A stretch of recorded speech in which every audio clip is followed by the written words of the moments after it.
What's up, folks? How's it going? This is Waj. Hope you guys are all doing well. As you can see, I have some new Apple products. We have the gorgeous new 12.9-inch iPad Pro already unboxed. I'm testing it out. We're going to be featuring it in some upcoming content, but we're going to be unboxing specifically this thing over here. This is the new 6-core Mac Mini. Let's go ahead and switch to the overhead camera and see what comes inside the box. So as you can see, the box is super compact. In fact, the iPad Pro is almost twice the size. And at the back, you can see the configuration. We pretty much have the baseline configuration of the 6-core, 3.2 gigahertz model. We have 8 gigabytes of RAM and 256 internal storage, which is plenty, and we're going to be updating the RAM. So that's definitely not a problem.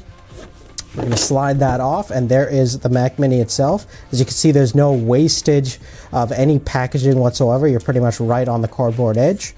And looks very similar to the previous generation. It has that nice space gray finish. Ooh. And there you go. There's the Mac Mini itself. Super compact, very lightweight. We have a little cover for the I/O. So let's just remove that.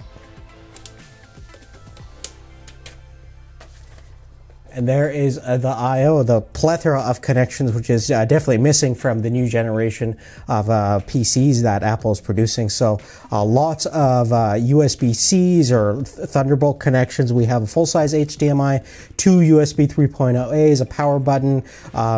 This is actually just a gigabit Ethernet, but you can get 10 gigabit upgrade and even a headphone jack if you want to connect this to a stereo. We have like a little out port for the ventilation. We're definitely going to stress this thing out and see what the core temperatures are like and see if it's going to overheat or not, but hopefully the cooling system will help. Let's keep diving in.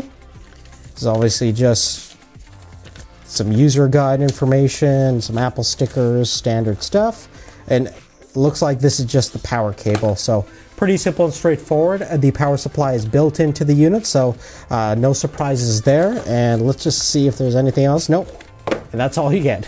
But besides that, guys, that's really it. As you can see, not a whole lot to unbox with new Apple products, as to be expected. We're going to be featuring the new Mac Mini and a whole bunch of upcoming content, including benchmark tests. We're going to be upgrading the RAM, and we're even going to be building a custom mini Hackintosh PC to kind of compete directly against it. So definitely stay tuned for the channel and subscribe if you haven't already. We'll see you next time. Take care.